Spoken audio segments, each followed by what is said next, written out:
Bienvenue dans ce grand format économique. Aujourd'hui, nous plongeons au cœur des rouages de l'économie mondiale.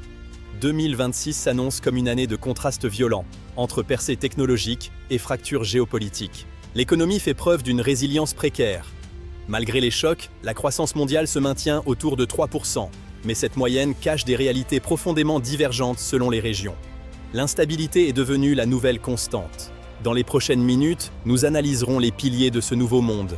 La croissance à deux vitesses, l'impact réel de l'IA, la fragmentation des échanges avec le friendshoring, le risque inflationniste persistant et enfin le coût financier immédiat du climat. D'un côté, les États-Unis continuent de tirer la croissance mondiale, portée par une consommation robuste et un investissement massif dans les infrastructures de demain. La force du dollar américain continue de dicter le rythme des marchés globaux. À l'inverse, l'Europe peine à retrouver son souffle. Entre stagnation des exportations et défis structurels liés au coût de l'énergie, la zone euro navigue dans une croissance anémique de 1,3%, cherchant désespérément un nouveau moteur. Pendant ce temps, l'Inde s'affirme comme le nouveau géant. Avec une croissance dépassant les 6%, elle capte une part croissante des investissements directs étrangers, profitant de la volonté des entreprises de diversifier leur chaîne d'approvisionnement hors de Chine. Pour les autres pays émergents, le tableau est contrasté. Si certains profitent de la demande pour les minéraux critiques, l'instabilité géopolitique et le coût élevé de la dette pèsent lourdement sur les revenus par habitant, freinant un développement pourtant crucial. Les marchés financiers reflètent cette incertitude. La volatilité est devenue la norme, et les investisseurs scrutent chaque décision des banques centrales avec une nervosité croissante. Le cours de l'or, valeur refuge par excellence, atteint des sommets historiques. La Chine change radicalement de cap.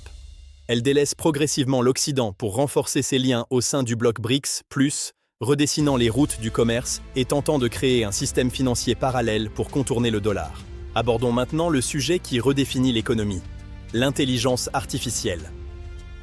En 2026, l'IA n'est plus une promesse futuriste, mais un moteur de croissance qui commence à se traduire en chiffres concrets sur les bilans des entreprises. L'IA générative explique désormais un quart de la croissance de l'investissement aux États-Unis. Des milliards de dollars sont injectés pour automatiser et optimiser chaque secteur, de la finance à la santé, en passant par l'industrie lourde. Les gains de productivité sont sidérants. Plus de 55% dans le développement logiciel.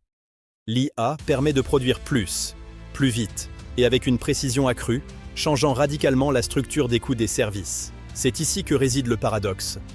Malgré ses succès locaux, l'impact sur le PIB mondial reste limité à 0,1% par an. Pourquoi ? Parce que la réorganisation profonde de l'économie et la formation des travailleurs prennent du temps. Le marché du travail est en pleine mutation. Si certains métiers disparaissent, de nouveaux apparaissent, exigeant une refonte totale de nos systèmes d'éducation. L'enjeu n'est plus seulement technique, il est social et sociétal. Vers une économie de la connaissance pure, côté prix, la bataille n'est pas gagnée. En 2026, l'inflation mondiale pourrait remonter à 4,4%. La cause ? La hausse des matières premières et les frictions commerciales qui renchérissent chaque étape de la production mondiale. Les banques centrales sont dans l'impasse. L'endettement public record limite leur marge de manœuvre. Elles doivent maintenir des taux élevés pour contenir l'inflation, au risque de ralentir davantage l'investissement et de peser sur les finances des États. Le protectionnisme devient systémique. Avec des droits de douane moyens atteignant 15% aux États-Unis, le commerce se fragmente. C'est l'ère du friendshoring. On ne commerce plus pour le profit maximum, mais pour la sécurité maximale avec ses alliés. Cette fragmentation crée une dissonance monétaire. La force de l'économie américaine oblige la Fed à garder des taux hauts, ce qui déprécie le dollar canadien. Pour le Canada, c'est un défi majeur. Importer de l'inflation tout en voyant nos exportations devenir plus compétitives. Le commerce mondial change de visage. Nous entrons dans l'ère de la fragmentation. Le système s'organise désormais autour de cercles de confiance plutôt que sur l'efficacité pure. L'Organisation mondiale du commerce prévoit un coup de frein brutal. La croissance des échanges est limitée à seulement 0,5% cette année. La mondialisation est en mode pause. Plus sombre encore, l'économie de guerre s'installe. Les dépenses militaires mondiales dépassent désormais 2% du PNB global.